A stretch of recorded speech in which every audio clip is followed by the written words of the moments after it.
Watch putting things on your table because I'll hear anything because of your computer. I know. Yeah. And I know you're very hypersensitive I'm anyways. hypersensitive. Yeah. I'm Yeah. hypersensitive. I'm Uh-huh. not giving a fuck nowadays, folks. 2021. Are All right. you a Nazi level sensitive? Yeah, I, I'm a sound Nazi. maybe not Nazi, but like Stalin, at least. I like the gas because it didn't make noise. I would say Mussolini, but he can't cook.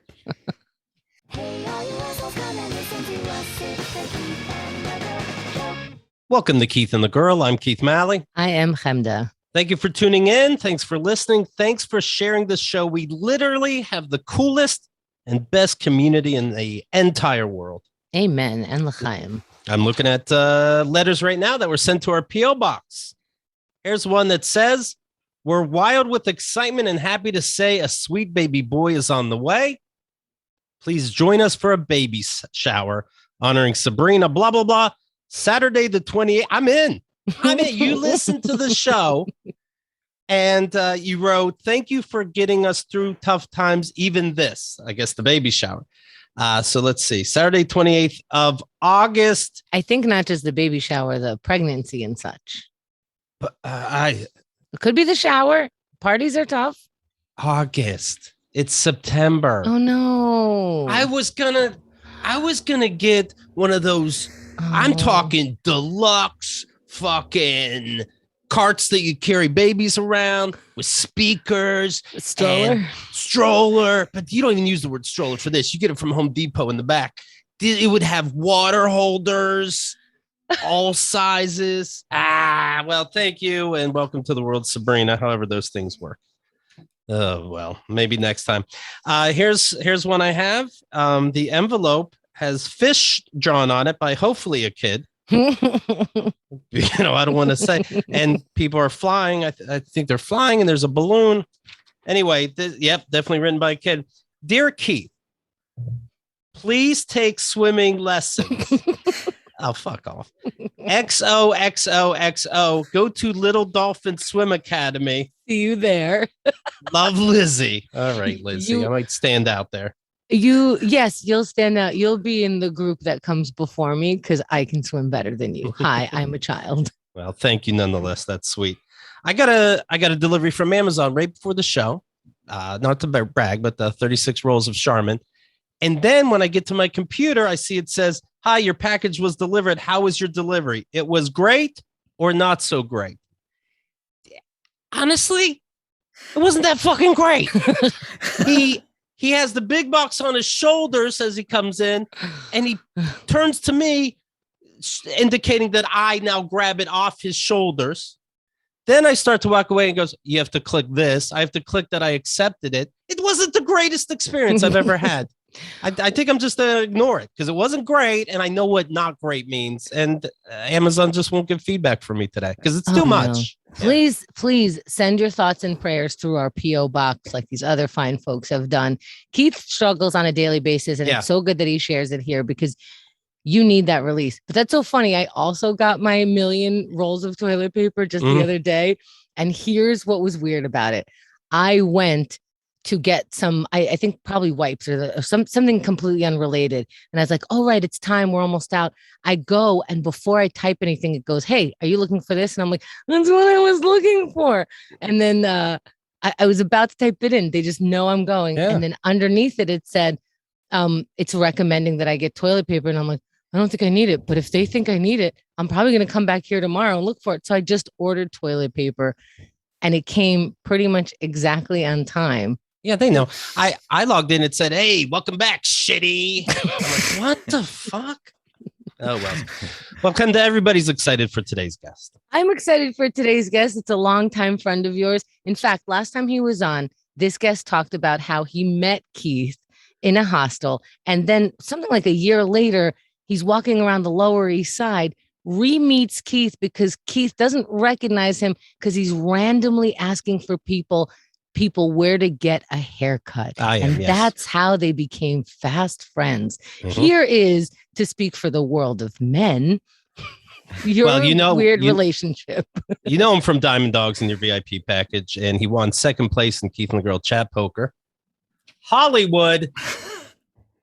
Craig Klein. Hi, guys. Thanks for having me again. And congratulations again on your Wednesday win. We do the chat party. We play poker, and you got second place. There's about 30 people. This game is no joke. It's not for money, but you take it pretty seriously. And that was probably a good day for you. Yeah, it was. And I'll tell you that what made it even better is that there's a fork in the road when you get to be the last two at the table. You know, you get to decide if you're. Oh yeah, I was there. Yeah. Right, you were there. Yeah. So when it came down to the two of us and we were playing for a little bit, I thought, this will really make Keith's day. And so I like to think of when I get to the final two, it's like my little Make-A-Wish Foundation. Yeah, when you really sold it, because at the end you said, quote, fuck you, fuck off, fuck you, fuck your full house, fuck you. Right. And I know that you just feed off of my negativity. It's his love language. He's giving it to you. 100%. So not only did I let you win that night, but I also gave you my anger as a reflection of how hard fought that battle was for you. I go above and beyond. I hear you guys talking like, where's my letter in the mail? It's my birth. It's like, guy, I am on every Wednesday. I'm handing you grace.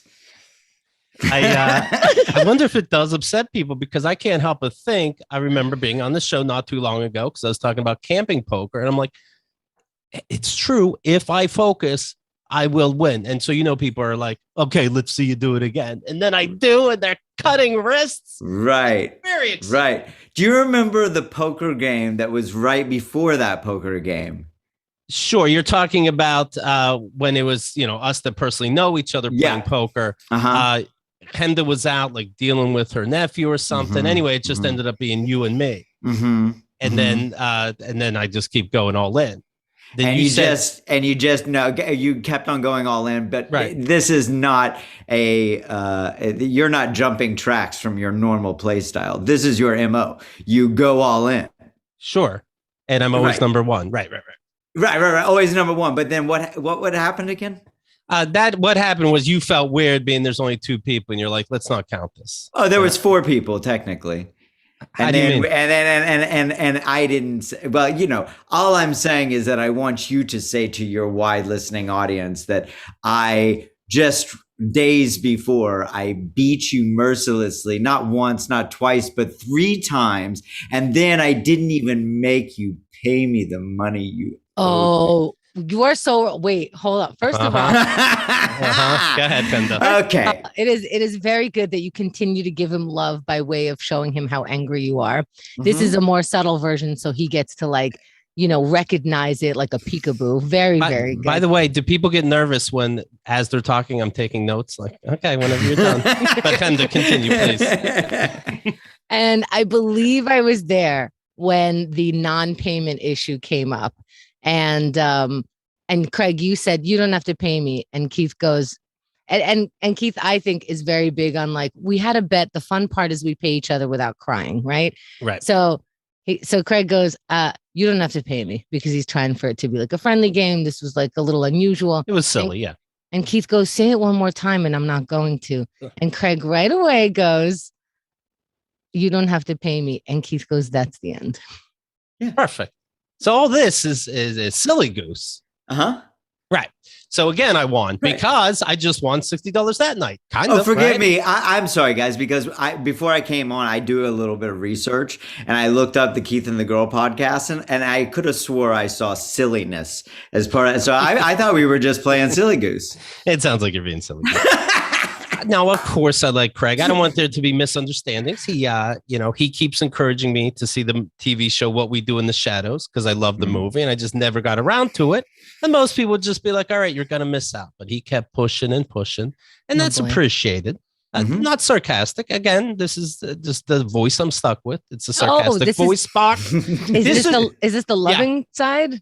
This Are you being sincere? that should be like one of those Marvel what ifs. What if Captain America was born with the sarcastic voice box? You know what you need? You know how like in a churrascaria, which is like a Brazilian steakhouse, they have those skewers that they walk around in, and they just keep giving you different kinds of meat. If you put your little circle on green, it says come give me meat. And if you put it on red, it means a break. That's what you need for sarcasm. Red. Yes. I'm taking a break from sarcasm. This is sincere. Green, we're all silly goose, and it's cool. Right. But then what's funny about Keith is that he loves extremes. Oh, so, I love it. Does exactly. This feel weird to you? I love you. He would be like shoving the green in your face. Like, I'm so not being sarcastic. And you're like, all right, you're giving me all the right signals, but why does it still feel sarcastic? I'm telling. Okay, so then we're going to do it. I can't believe you didn't understand that I was sarcastic. I was shoving it in your face. How more clear could I have been? I still rue the day I asked for where's a haircut place. Still biting me in the ass. Oh, it's been a long, strange trip, hasn't it? So I'm watching What We Do in the Shadows, and I'm like 6 episodes into the first season. And I'm going to stick with it because I know new things must happen. But quite frankly, it's a primer. It's all the jokes from the movie. They take time to introduce witches. I'm like, I know about witches. They take time to introduce hissing and turning it to bats. And I'm like, I know all that. Let's go. I'm right to say that, right? It will 100%, change. of course. Good. Yeah. It gets much more complex and funny and situational. Wait, so you can talk about some weird hissing and talking bats, but BoJack Horseman is throwing you? Okay. No, you've known Craig longer. Cool. This is live action bats. Okay. There's a big fucking difference. When the Jungle Book wasn't drawn, it was fan fucking tastic. You say that a movie should be under 90 minutes, and now you're watching the series length version of that movie. I can watch. Well, that's the thing. That's what makes this show. I don't care. I'm just being sarcastic. Oh my. There is something to say, like the emotional vampire. Just like it's worth watching 25 minutes that surrounds 2 good emotional vampire jokes. I enjoyed that. Yeah. They just get better. He's a brilliant comic. One dude's a energy vampire. He just bores you about day-to-day office stuff. But then another person is an an emotional vampire. Yeah. And she tells you about all the bummer news of her day every day. And it's sucks so out good. Your soul. Yeah, it's so good. I'm watching this movie, Free State of Jones, and Kyle got tired, so I had to take a break. But I am liking it so much. It's on Netflix. It's from 2016 with Matthew McConaughey. And I'm looking up the Rotten Tomatoes scores, and it has low scores. And I wonder if it's because it's another white hero movie. But it's based on a true story. It's about a white guy that left the Confederate Army. Then he ends up with a group that keeps growing, fights the Confederate Army. And now I'm at the part where it looks like he might have to fight the politics of the North. I am loving this so much, and I don't know why it's that sounds so entertaining. Sure. It's very entertaining because it starts right away where you see a guy's face fucking destroyed from war, and I'm like, this movie isn't gonna fuck around. That's how you start a war movie. Show me a leg getting cut off with a saw. It's probably just Matthew McConaughey. I was gonna say that. I have McConaughey. What is it? Derangement syndrome. There's too much. Oh, and I'm thinking like Matthew McConaughey gives out the vibe of any minute now it's going to be you. I don't know. I don't think I'm allowed to like you. He's going to be in the news for the wrong reasons. Yes. Just all of his all right references are always they're so gross. Like I would never want to reference myself as that character in that movie, and that is his only reference. So much that I even know it. Yeah, he loves that story. He's like, my character got a good car, all right. Got fine pussy, all right. And is now going to get more pussy, all right. And that's why I said, everybody ready for it? Yeah, I know. It's been decades. We're ready for it. All right. Ready? I'm going to keep going.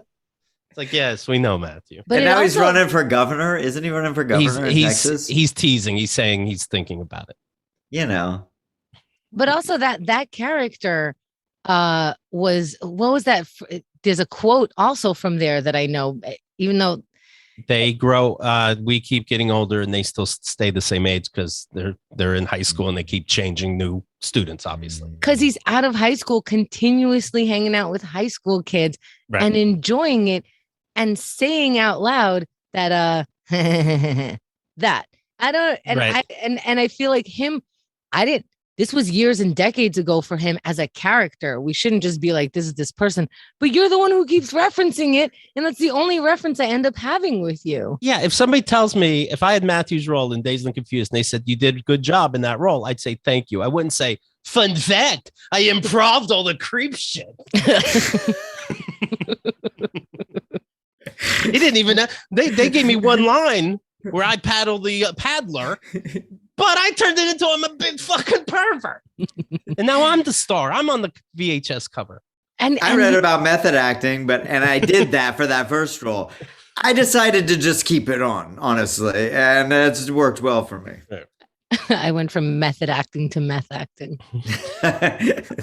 Speaking of creeps, we all knew, of course, now, right, about New York Governor Cuomo, kicked out of office. However, that worked behind the scenes. Supposedly because he was grabbing ass, being very sexually Keith, inappropriate. I told her she was pretty. You know what? Right. We're at the kind of time that you can't call people pretty. And I understand that because I could see how that could be insensitive. But someday I'll be able to call people pretty. They'll understand my intention when we live in a world where people don't do other things that I didn't do because I'm just saying she's pretty. I'm still not sure. Did they go with that angle as opposed to covering up COVID deaths in old age homes? It's like, all right, put me down for the ass grabbing thing and I'll act like I'm 800 years old. I didn't know better. Everybody knows I shouldn't have lied about the COVID deaths. That's more disgusting, depending who you asked. Listen, when I see my mom, I tell her she's pretty too. I honestly lick my lips the same. This face, I think you're misunderstanding it. Why would that make you feel uncomfortable? I know that in this day and age, you don't tell the opposite sex that they look pretty, male, female. Otherwise, if that's real, I learned my lesson. Whatever lesson that was, I'll figure it out. As soon as you're accused of grabbing a woman's ass before it starts really making all the papers, get caught grabbing dudes' asses. Well, see, that was the brilliant thing about Cuomo. This whole thing is that he got accused, right? Yeah. And then they proved it, like with a committee or something. Like that's insane, right? They proved it, and then immediately, like 5 minutes afterwards, he's on television with a video that he made of him, like, well, they accused me of grabbing women's asses. Well, here's me grabbing Bill Clinton's ass. Here's me, and it's like, why? When did you make this? Right. I'm pulling my brother's pud in this video. Yeah. You got to do it right away. You can't do the fake video long after. It's got to be quick and let the audience, and don't present it to the public. Let the public make it up for you. Like, look, he grabs guys. Don't tell me. Let a fucking weird liar tell me, But here's what I actually think happened. He has a Keith Malley in his life that is either telling the joke, but you can't know if he's sarcastic or not. So his weird Keith Malley friend was like, hey, just get caught grabbing dudes' asses. Explosion. Oh, buddy, that's rough. You should make a video of you grabbing the president's ass. So now it just made the news. His brother, who it was already brought up, was trying to work with Mario and say, is it Mario? Do I keep saying, or Andrew? Andrew. Who's Andrew? I keep saying Mario, his dad. Andrew Cuomo worked with his brother, Chris Cuomo. Chris is on a CNN anchor, and they were trying to, how do they get out of this little scandal? So he was looking like a creep himself. Now it turns out that when he worked for ABC, he grabbed his boss's ass, female, of course. And that woman is saying, hey, I'm not pleased with this whole fucking family. And Chris acting holier than thou on TV is making me sick.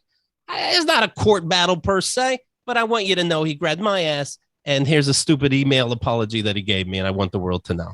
So it's a family affair, and this is where we're at now with the Cuomos. Yeah. I'm Italian. I'm Italian. I guess what's most concerning about this entire situation. Ooh, we know the number one. Please. How did Chris not remember writing that email and for a second be like, this is in my past. I should lay low. Right. Yeah. Like at least respect your own history that you lived. Chris wrote at the time, this was in 2005. Now, the subject being, now that I think of it, ... I am ashamed. You know, now that I think about it.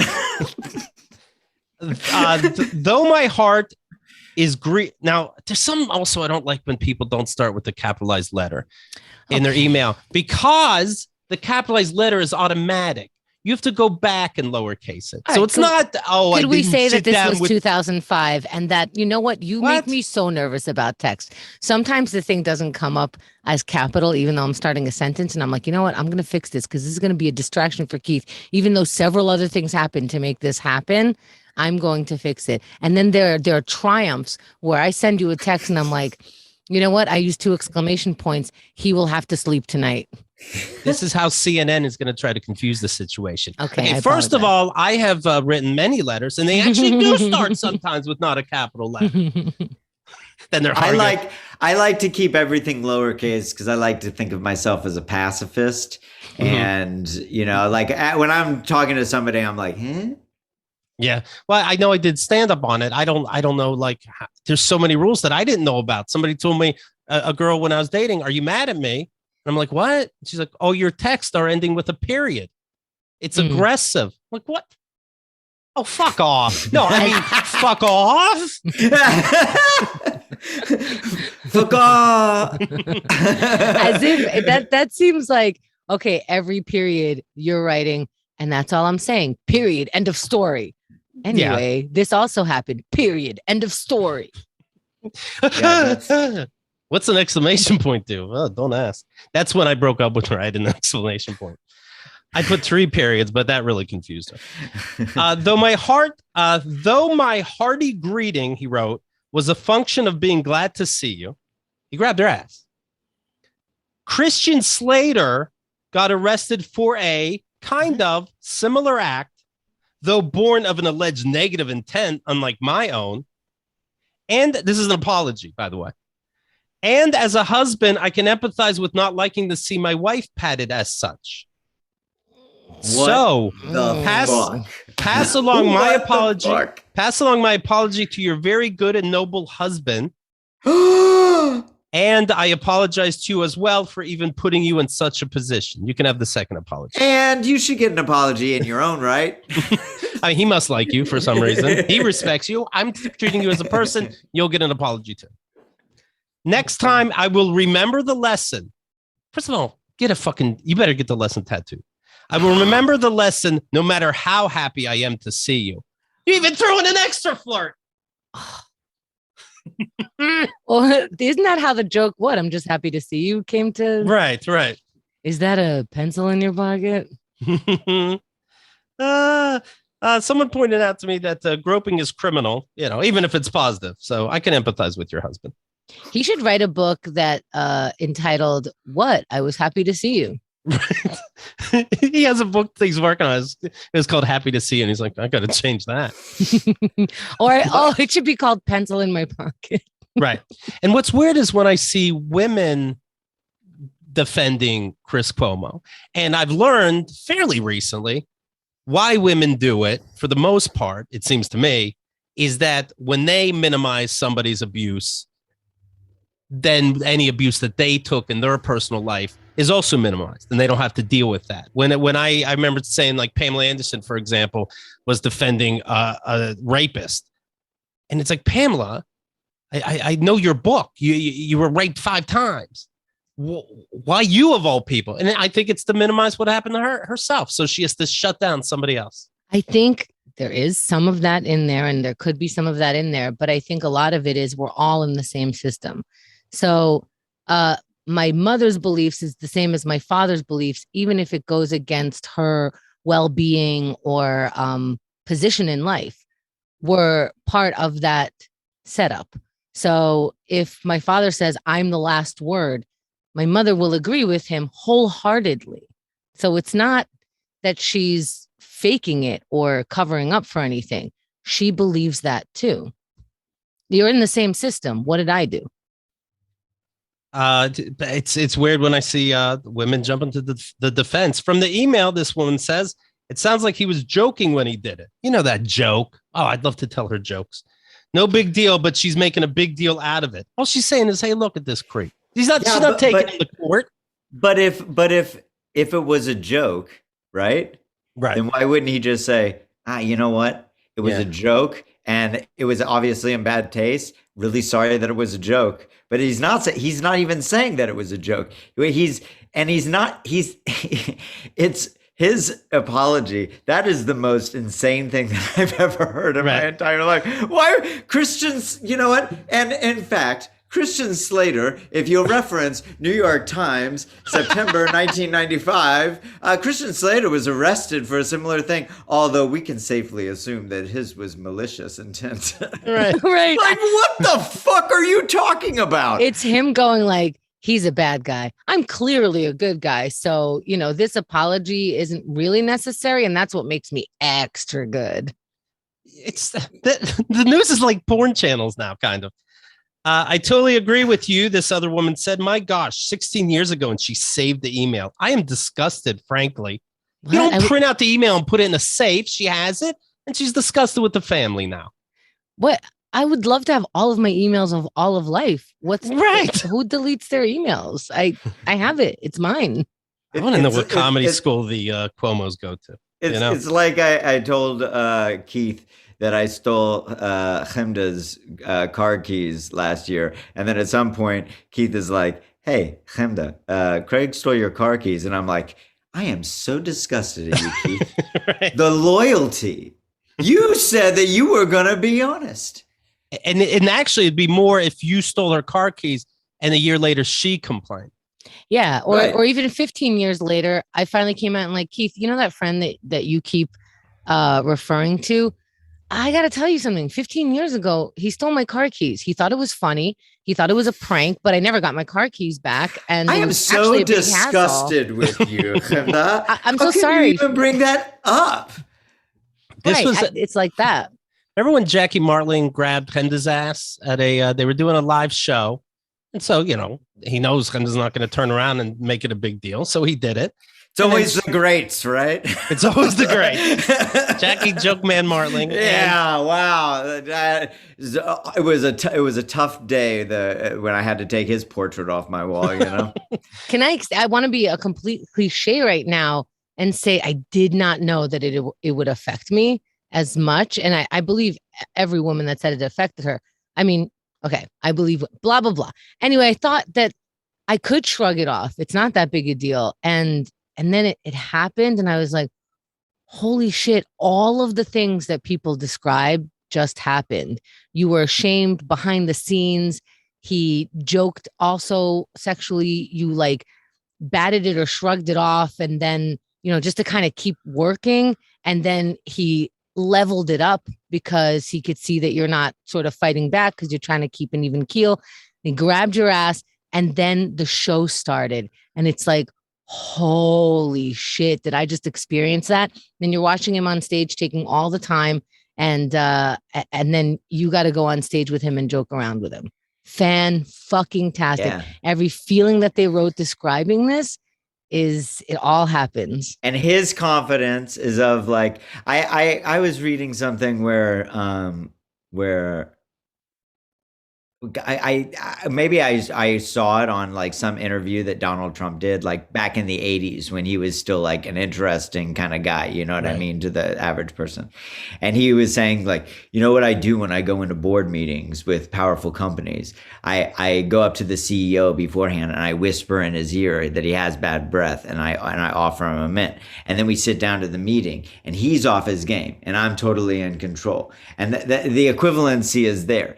He is he is in the power position because he has grabbed a girl's ass. He has played alpha male. He's feeling good about himself. Like, fuck yeah, I'm pumped. Now I can go out on stage. And you are in a situation where you have to go out on that same stage and you're like, man, was I just sexualized? Oh wait, I have to say something. Yeah, and it took time to register, right? And then it's after the show, and this literally breaking down, like she's calling me crying. I wasn't there. Oh, that's so fucked. That's It so felt fucked. so stupid. I was just calling Keith like, hey, this is how the show went, because like I am representing both of us, and it's like a fun thing to do after a show. And I wanted to stay straight with the phone call, and I just started crying. And I'm like, holy shit, I guess this really did affect me. This sucks so bad. And it feels like so stupid. You were just at a comedy show and now you're crying. Ugh, come on. And I mean, I can imagine even in the Chris Cuomo situation with his boss, even, right? Like you're greeting each other. Okay, we're off to a good start. It's good to see you again, my subordinate. That he grabs her ass, and now she's out of a power position. She's like, wait a second, have I been sexualized? How am I going to deal with this? How am I going to respond to this? Is it that big of a deal? Am I being overly? And he's in the heat of the moment. He's just being able to spurl off, and you've ruined her position in life. You've ruined, at least in that moment, you know? It is funny. There's the word emasculating when you make a man less of a man, meaning more like a woman. There's not a word for women, is there? Because not to be dramatic, you took whatever that word is away from that woman that day. That's what you did. Objectifying. I think it's objectifying. But it's the same thing. Emasculating you both is the same as emasculating me. Because when you attribute like, oh, that's so emasculating, think of what the word that is. What are you referring to? I bet that makes me feel bad too. Mm-hmm. It's right. Mm-hmm. Yeah. And, you know, saying it was a different time back then, that's stupidity. I've never in my life grabbed an unrequited ass. Never. Am I dork? Are we dorks? I've never in my life even grabbed an ass, and it just so happened that ass was like, that's okay that you grabbed my ass. I haven't even just been successfully gambling on ass grabbing. I've never grabbed an ass that it wasn't like totally understood. I am being offered that ass to grab, right? And it's almost an obligation. I should grab that ass.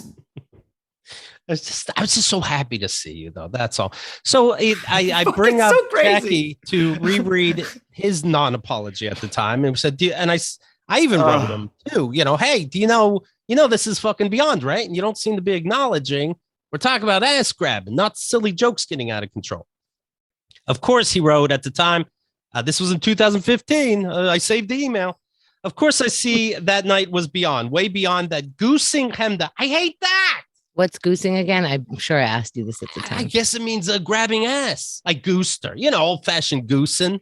Goosing is like sticking your finger at like poking somebody's butt. Goosing hemda was way off the charts. That's why I've apologized for it again and again. Did you read my email at the very bottom of the chain? Oh, well, he didn't. And that wasn't the only one. But I think in this context, just to explain, I think that what he's saying, but like, because goosing, that phrase is used like if we were on the football field and you needed to like straighten up your back and like get out on the field, I'd goose you out there. I'm just goosing you, buddy. Just goosing you, getting you in the thing. You know what I mean? Right. That's what that is. That's how he's using it. That's how he's demeaning what he's doing. Like you guys were on the same team and he was just like putting you in, you know, get in there, champ. He writes, I can apologize, but I can't and won't change my personality. Imagine this as an apology. I can apologize, but I can't ... and won't ... change my personality. Okay, see you Thursday. Well, now I see why you're bothered by grammar. That was annoying. Yes. Jackie's apology is better than Chris Cuomo's. Arguably, it could even be a worse crime. But Chris Cuomo's is so deflective and bullshitty and dishonest. He continued, will I ever goose anyone again? No, of course not. Believe it or not, that's not part of my personality, and I still have no idea what was going through my little brain when I did it. It was a mistake, a bad one, and that's why I continue to apologize for it. I hope you got help for it, because it's not you at all to grab an ass. I find that very difficult to believe. And it just happened to be Hemda, who, she's outspoken. Listen, could I apologize? Yes. Will I apologize? Absolutely not. But I've already apologized for it, and I'll continue to apologize for it. That said, I can't and won't change how or who I am. Up until that admittedly huge, insensitive, and invasive act, I honestly thought we were having a good time, blah, blah, blah. I hope for my entire life, all I've ever done and wanted to do is to love people and make them laugh, with no intention of ever making anyone uncomfortable or angry at me. And I always thought that was the entire. Well, that's not true, by the way. I'm a Howard Stern fan, and I was when he was on the show back then too. But he could deliberately be an asshole to piss off guests. No, but that's not true, which is fine. But that's not true. But I understand because, I think throughout the ages of human history, it is, a certain type of thread through our lives where, to really show your warmth and gratitude for people, you stick your hand on their ass, right? And grab.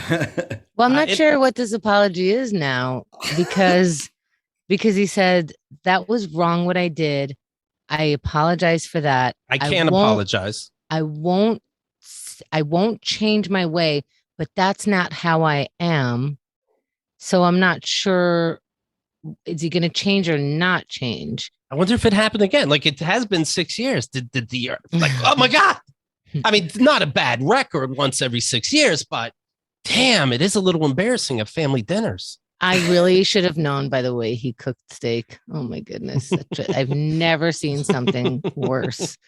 Oof. He throws water on it just in the middle of it. And then and then in 2016, sometime he wrote, let's see, just checking to see if there might be a statute of limitations or a release for time served or whatever for my stupid actions. Love, Jackie. And he also included Liam McEnany because Liam introduced him to us. And Liam wrote, "Hi, Jackie. I hope you're able to work this out. Please don't CC me on these emails as it's something between all y'all." And at first I was like, okay.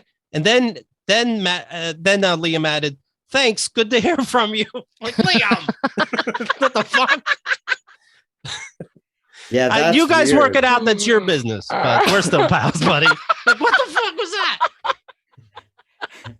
It's just. I think what you do there is you just ignore the thread and you stay tuned in, right? Yeah, you ignore it. Yeah, you ignore it. You don't say it's like. By the way, I was kind of hoping that I could go on blind to this whole situation. I'm really sticking my head in the sand here. Right. I hope you all can respect that. Anyway, don't forget, Jackie. Tickets will be at the box office at my show. All right, hope you guys work it out. Goose on, Liam.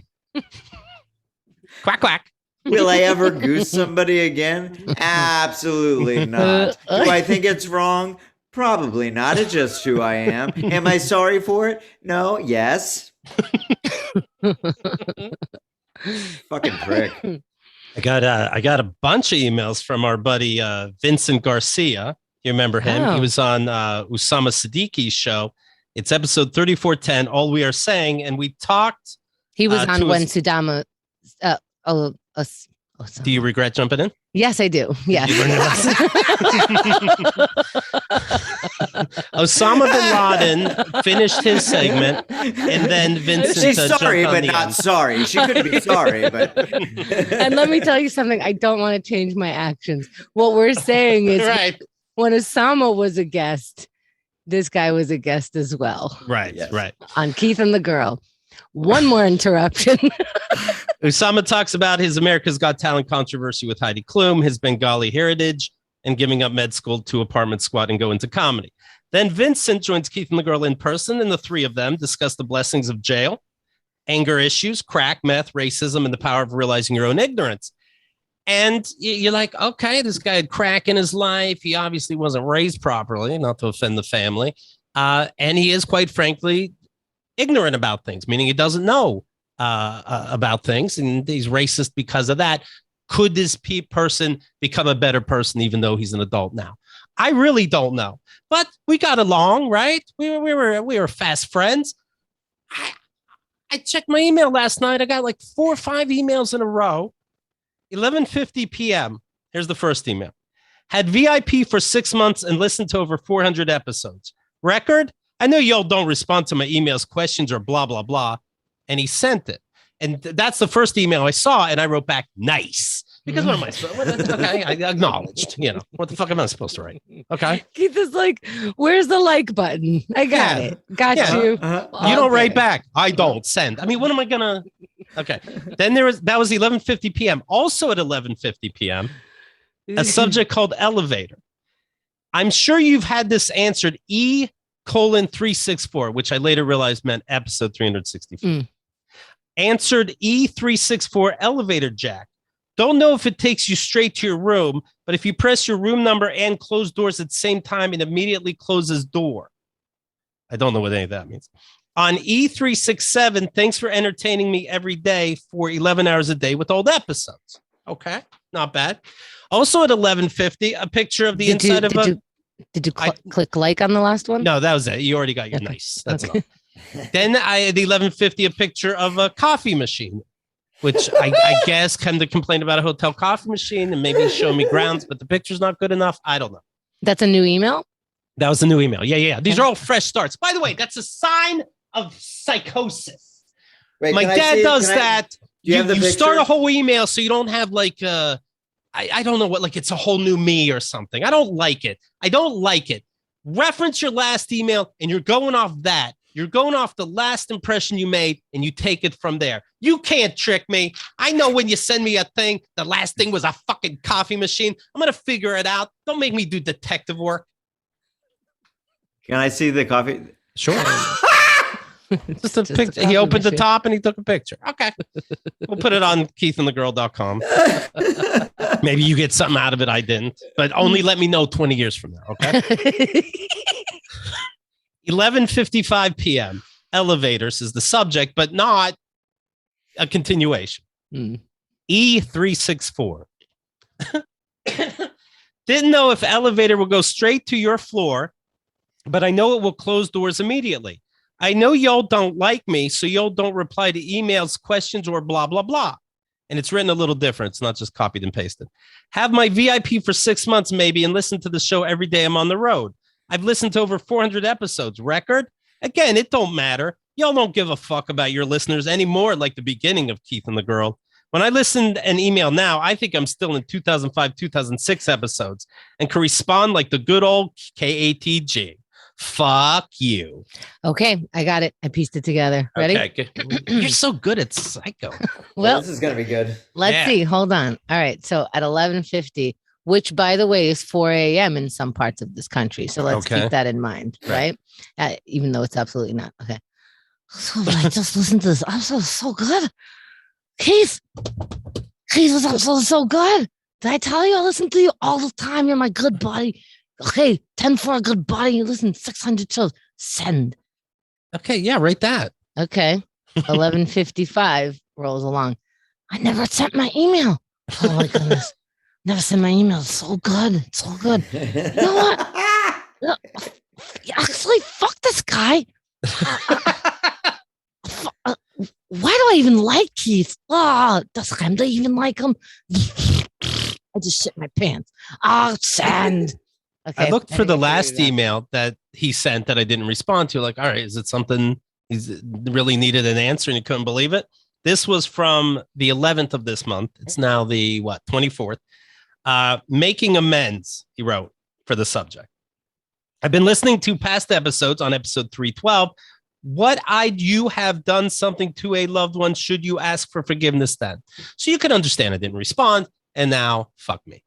Oh, that was the whole email? That was the email. I've been listening. This was an email that I didn't respond to 2 weeks ago. I've been listening to past episodes. What I'd you have done something to a loved one should you ask for forgiveness then? One more time. What had you? I'm almost there. One more time. I've been listening to past episodes. It's 312 if you're playing at home. What you have done something to a loved one, should you ask for forgiveness then? Okay, what would you do if you did something to a loved one? Would you ask for forgiveness? But it can't be that simple. Yes, you fucked up. You asked for forgiveness. So that can't be the question, right? No, and you shouldn't have to decode one. And Vincent, my impersonation is that you're drunk because let's face it, you were drunk. And these emails, even if you read it back, you understand. If you're sober, it's not a good idea. And it seems that again, people want to be your friend, and then they get drunk and get offended that they're not as close. They really get close to be my friend that soon they can easily be my enemy, right? Keith McNally, he didn't think I was close enough friends for him. Motherfucker was in my house. That's a big deal. That was the best thing I've ever heard. And he goes, I'll never be like Adam. I'll never be like Craig. So now I'm going to be your worst enemy. And I'm not joking. He compared himself to an ultra supervillain. I'm now going to send out emails. He literally said, sobbing through tears, screaming, he is a supervillain. And Keith was like, wait a second, you are my friend though. And he was like, I'll never be your friend, but all I wanted. And he's like, we can settle this right now. You're my friend. I really enjoy you. I'll never be your friend. You fucker. I'm your villain. Now, this is a little advice for those of you who want to be Keith's friend. Don't. Don't. It's not good for anybody, is what I'm learning. What do you get? What do you think we get, me and Craig? What do you get? Everything we tell you that we get, we got ourselves. What does Keith give us? Whatever he's giving us, he's giving you. Me and Keith talk right now. You're in on it. Right. My favorite thing about that email is his logic when he says, so you guys have 3,000, 4,000 episodes. And he's like, I just listened to 400. Is that a record?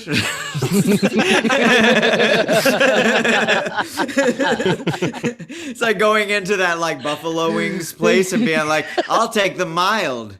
But that's the highest anybody's ever done. By the way, totally side note, but it reminded me of this. Do you guys watch the Hot Ones? Yeah. Okay. The wing show, every chicken once wings. In a while, Yeah. So he gets celebrities on and they eat hotter and spicier wings as he asks them questions. And Kevin Hart was on, and I believe there was a cheating that happened there. Oh. I believe there was a cheating. First of all, I believe that Kevin was all kinds of acting. He was like, oh man, oh goddamn. Oh shit! Let me get up here. God damn! Hardest working man in show business. God, this is hot. And we were at the middle of the road, and the middle of his road was sriracha. And then the sriracha is ketchup in the hot sauce world. Okay. Yeah. Okay. Yeah. And he was like, "Oh!" And I'm like, "Oh, first of all, nobody ever got sriracha on that show because it's the lightest hot sauce. It's baby shit." Considering what I've seen in people's faces. And normally people go, God damn, even the coolest, most expressive motherfuckers are like, yep. You cry. You're like, fuck you. Yeah. Yeah, they do say, they go, fuck you. Okay. And or they'll answer a question. They'll be in the middle of a sentence and be like, I don't know where I am. And that's the kind of stuff. And I think they faked it. I think he was like, I will be on this, but here's how we're going to do it. And it was a script, and it was the only one that seemed unrealistic.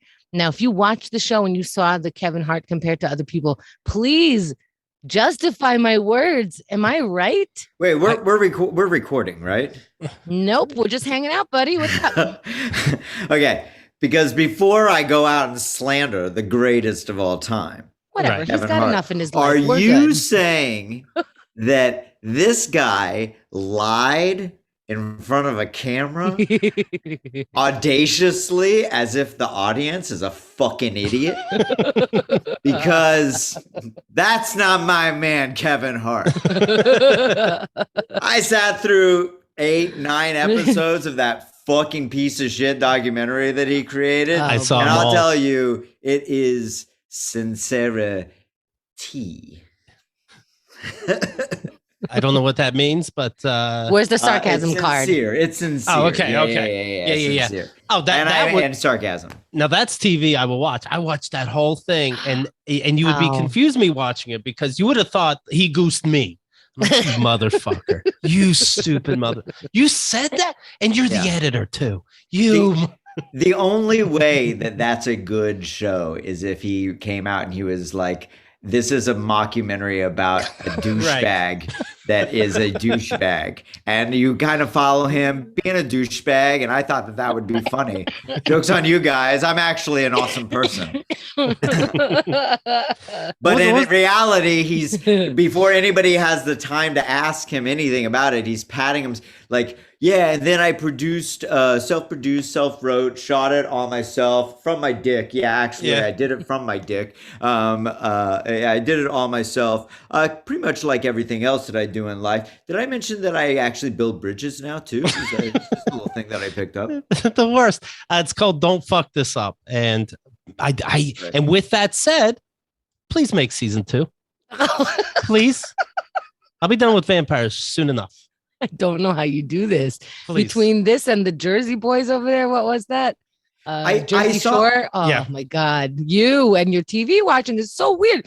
You know how to hate watch then. Yeah, I'm good at it. Don't be surprised. Maybe you don't pay as much to hate watch as other people, but come on.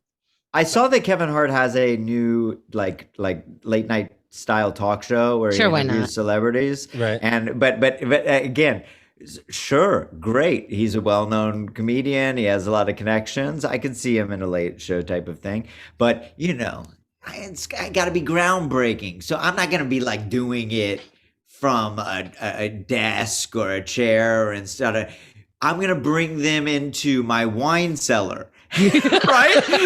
So he's hanging out in his wine cellar, like smoking cigars and shit. It's literally golden, like it might as well be. And in the trailer for it, that you can't, like, you know. So out of a season, you know, let's just say they shoot 32 episodes. So out of 3,200 hours worth of fucking stuff, that the trailer bits that he's saying is like, oh, that bottle of wine back there, that's like $600, bro. It's like, what the fuck, man?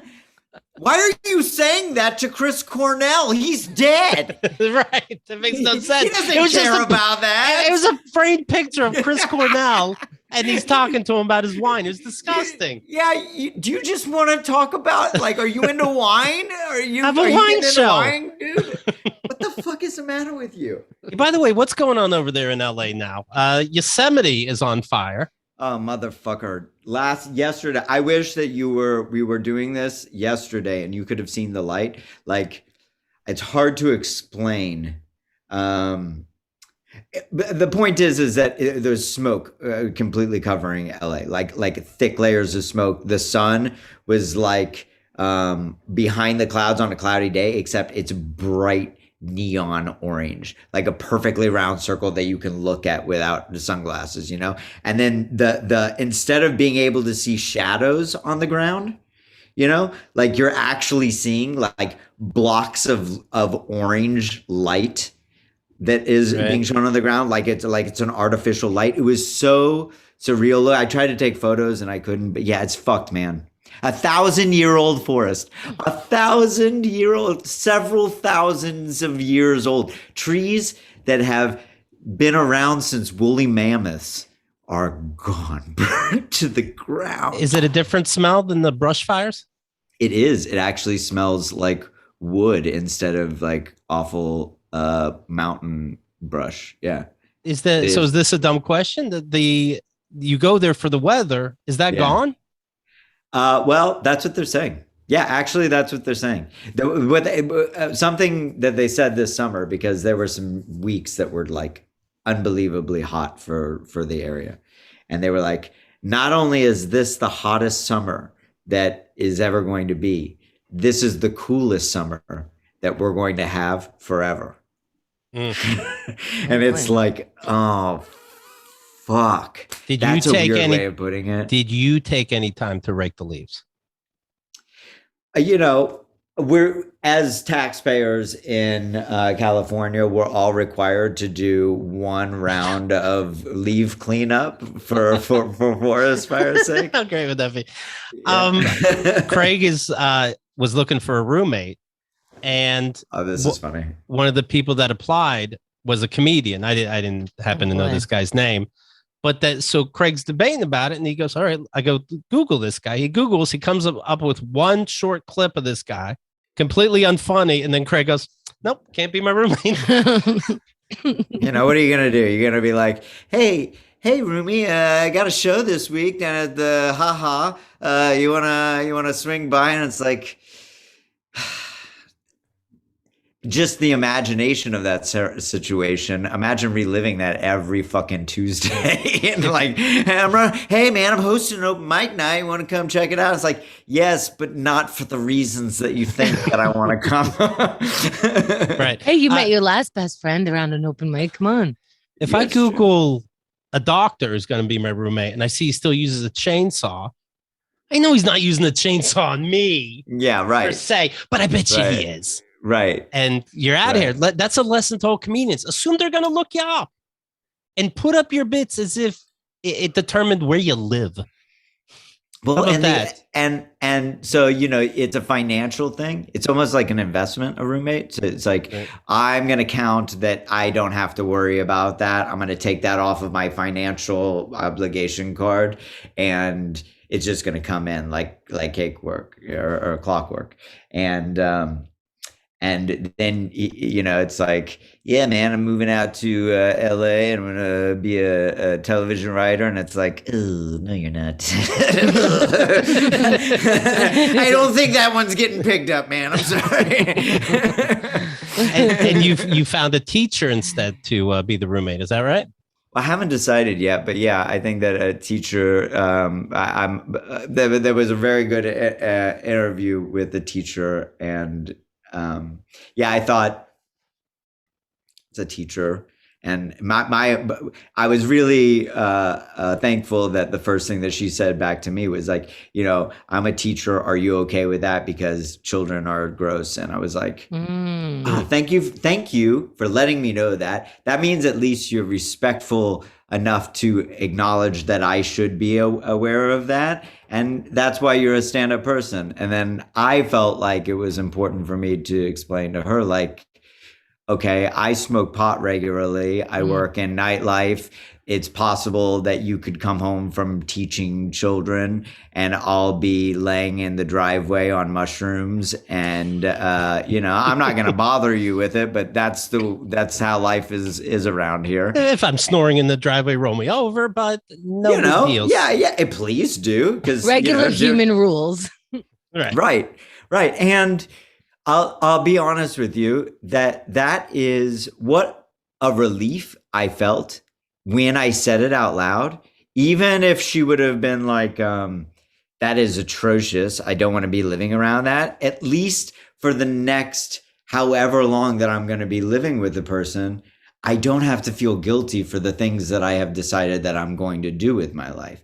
And I think that this is a metaphor for how people should live in their lives generally. Like, if you're unapologetic about something, meaning that you continue to do it, right? Mm-hmm. Then just be honest with the people around you so that they can make a decision on whether or not they want to be around you. What was her decision? Well, I haven't made up my mind yet, but I think that she's definitely, she said in the moment, yeah, absolutely, that's totally cool with me. You should, because she was cool with, because this was kind of weird. The way he said it was, just so you know, I smoke weed sometimes. I hope that's not a big deal. Oh, no problem. Okay, good. Also mushrooms and Okay. I mean, yeah, that's fine. And cow sacrifices yeah. I might make peanut butter and jelly sandwiches in a tutu, and that's cool with you, right? You gotta know where people's sensibilities lie. Yeah, I'm on podcast in my living room every now and again. Is that a thing? Yeah, right. I actually did mention that, you know, like, I'm not trying to take away your fun, but there might be a moment where I'm like, hey, I need an hour where you're not blasting music and I'll work around you. But just so you know, this is my thing and I'll let you know about it. you might have to give up being loud. And of course, most people aren't loud generally, and that's okay. But it feels really good to get that out, to say it out loud to people.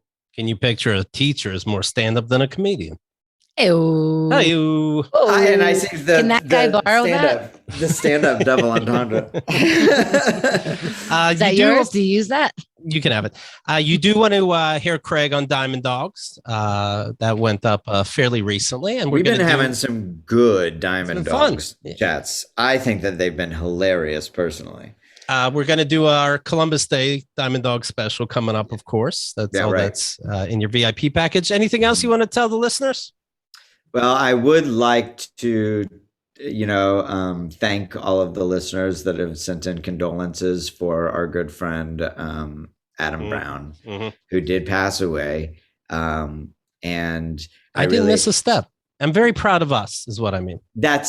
I know, it's hard to get back after such a huge loss to. You're like not like Dave I thought Grohl it'd be. Not like I thought it'd be. Right. We're like the Foo Fighters to the Nirvana. And so I just wanted to implore all the listeners out there keeping, big fat clowns downtown. Yeah. And also Vincent Garcia, step back for a second, because it seems like there's a new spot. So right. Honestly, he was so close. So close. Right, I felt it. The thing is that got close, but Goots could never replace Adam. The Vince guy, he's definitely dumb enough, but I don't know if he could be mean enough. And that's therein lies my point to the listening audience. Go out and do something just tragically awful to somebody else today in Adam Brown's honor. Okay. That last part spoke to too many people.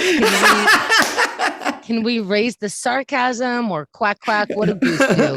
That was the sarcasm. We'll bring him full circle. I was holding up the green dot.